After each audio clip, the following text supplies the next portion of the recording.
Welcome to மகள் YouTube channel. இன்றைக்கி நம்ம என்ன பார்க்க போகிறோம்னா இட்லி தோசைக்கு ஏற்ற ஒரு சைட் டிஷ் பார்க்க போகிறோம். அது என்னென்னா வடகரி.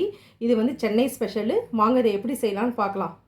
வடகரி செய்கிறதுக்கு ஃபஸ்ட்டு நம்ம ஸ்டவ் ஆன் பண்ணிவிட்டு ஒரு பேன் வச்சுருக்கோம். அதில் 2 ஸ்பூன் எண்ணெய் விடணும்.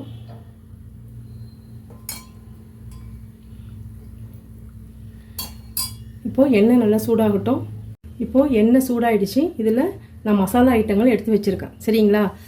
பிரிஞ்சி இலை, கல்பாசி, சோம்பு, பட்டை, ரெண்டு கொஞ்சமாக பட்டை, 2 கிராம்பு, மராட்டி முக்கு, ஏலக்காய் 2. சரிங்களா? இதை அப்படியே போட்டு நம்ம தாளிச்சிக்கிறோம்.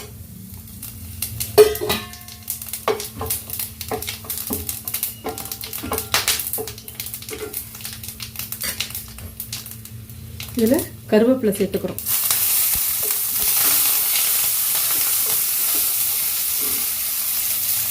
இப்போ இதில் 2 பெரிய வெங்காயம் நறுக்கி வச்சுருக்கேன். சரிங்களா? இப்போ அதில் சேர்த்துக்கிறோம்.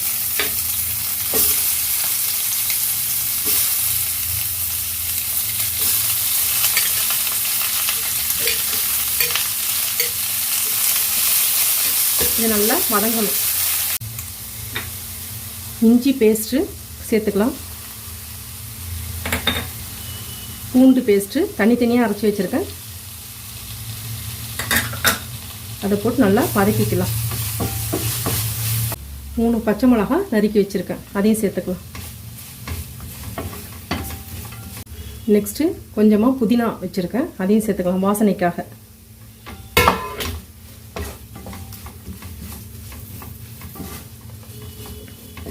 இதை நல்லா வதக்கி விடணும். எல்லாம் சேர்த்து எல்லாம் வதங்கிட்டுருக்கு. இந்த நேரத்தில் 2 தக்காளி எடுத்து அரைச்சி வச்சுருக்கேன். அதை நம்ம சேர்த்துக்கலாம். ஏன்னா இது கொஞ்சம் கலர்ஃபுல்லாக இருக்கும். இதுமாரி தக்காளி அரைச்சி சேர்த்திங்கன்னா கலர்ஃபுல்லாக இருக்கும் பார்க்குறதுக்கு. இது நல்லா வதங்கட்டும். வெங்காயம், தக்காளி, பச்சை மிளகாய், இஞ்சி பூண்டு பேஸ்ட்டு எல்லாமே நல்லா வதங்கி வருது. இந்த ஸ்டேஜில் நான் தனி மிளகாத்தூள் எடுத்து வச்சுருக்கேன். ஒரு 1.5 ஸ்பூன் அதை சேர்த்துக்கலாம். நெக்ஸ்ட்டு மஞ்சத்தூள் ஒரு 1/2 டீஸ்பூன். நெக்ஸ்ட்டு கரம் மசாலா. இதையும் நல்லா சேர்த்து வதக்கிக்கோங்க. இப்போது இது நல்லா வதங்கட்டும். நம்ம ஒரு பிளேட் போட்டு ஒரு 5 மினிட்ஸ் வரைக்கும் நல்லா வேக விடலாம். இப்போ அது வெந்துட்டு இருக்கும் பொழுது வடகரிக்காக நான் கடலைப்பருப்பு வந்து ஒரு 2 மணி நேரத்துக்கு முன்னாடி ஊற வச்சு வச்சுருக்கேன். சரிங்களா? இதில் எதுவும் சேர்க்கக்கூடாது. வெறும் கடலைப்பருப்பு மட்டும் போட்டு நம்ம அரைச்சிட்டு வரணும், கொஞ்சம் குறகுறப்பாக. இப்போ நம்ம மிக்சி ஜாரில் அதை சேர்த்துக்கலாம். இதில் கொஞ்சமாக நம்ம கல்லுப்பு சேர்த்துக்கலாம். கொஞ்சமாக சேர்த்தா போகிறோம். வெறும் கடலைப்பருப்பை இதை அரைச்சிட்டு வந்துடுறேன். இப்போது நம்ம 5 மினிட்ஸ் கழிச்சு இப்போ ஓப்பன் பண்ணி பார்க்குறோம். நல்லா இப்போ வதங்கியிருக்கு. இதை நல்லா நம்ம கிளறி விட்டுறலாம். இதில் ஒரு தேங்காய் வந்து உடச்சி நான் தேங்காய் பால் எடுத்து வச்சுருக்கேன். சரிங்களா? இதை அப்படியே சேர்த்துக்கலாம். வேறு தண்ணி கிண்ணி எதுவும் சேர்க்க வேண்டாம். தேங்காய் பால் மட்டும் சேர்த்தா போகிறோம். இது கொஞ்சம் தண்ணியாக தான் இருக்கணும். ஏன்னா இப்போ நம்ம வந்து வடை அதில் போட போகிறோம்ல, அப்போ அது வந்து எல்லாத்தையும் இழுத்துக்கும் அந்த தண்ணியெல்லாம். அதனால் கொஞ்சம் தண்ணியாகவே இருக்கட்டும். ரொம்ப டேஸ்ட்டாக இருக்கும். சென்னையில் ரொம்ப ஃபேமஸ் வடகரி. இது நல்லா இப்போ கொதிக்கட்டும். கொதிச்சு வரணும். இப்போ இந்த ஸ்டேஜில் உப்பு இருக்கா என்னன்னு பார்த்துங்க. இப்போது அரைச்சிட்டு வந்தோம்ல, இதில் வந்து வெங்காயம், பச்சை மிளகாய் எதுவுமே சேர்க்க போகிறதில்ல. வெறுமனையாக அந்த கடலைப்பருப்பை மட்டும் நம்ம அரைச்சிட்டு வந்திருக்கோம். அதை வந்து இப்போ நம்ம வடை மாதிரி குட்டி குட்டியாக போட போகிறோம்.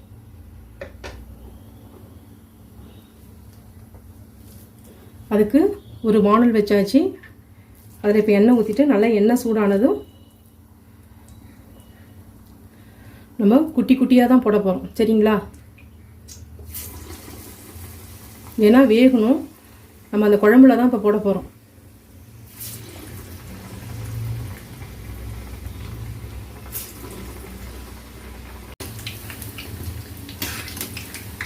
கொஞ்சம் நல்லா வெந்த உடனே அதை எடுத்து அந்த குழம்புல நம்ம போட்டுற போகிறோம். வடை நல்லா வெந்துருச்சு. கொஞ்சம் ரோஸ்ட் ஆகிருக்கு. நம்ம இதை எடுத்துடலாம். சரிங்களா?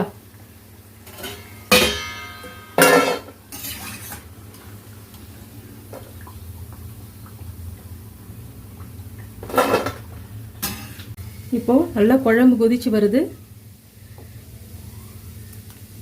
இந்த ஸ்டேஜில் நம்ம வடை பொரிச்சு வச்சுருக்கோம்ல, இதை இதில் சேர்த்துடலாம். இது நல்லா ஊறி வரணும்.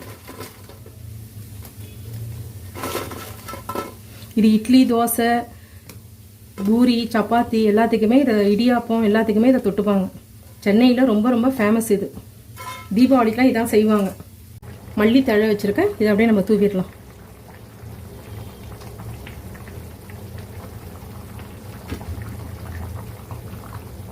இது நல்லா கொஞ்ச நேரம் கொதிக்கட்டும். ஒரு ஸ்மாஷ் பண்ணுறதை வச்சு நம்ம இப்படி வந்து நம்ம எல்லாத்தையும் இப்படி உடச்சி விட்டுறலாம். அப்போ எல்லாம் ஈவனாக வந்துடும்.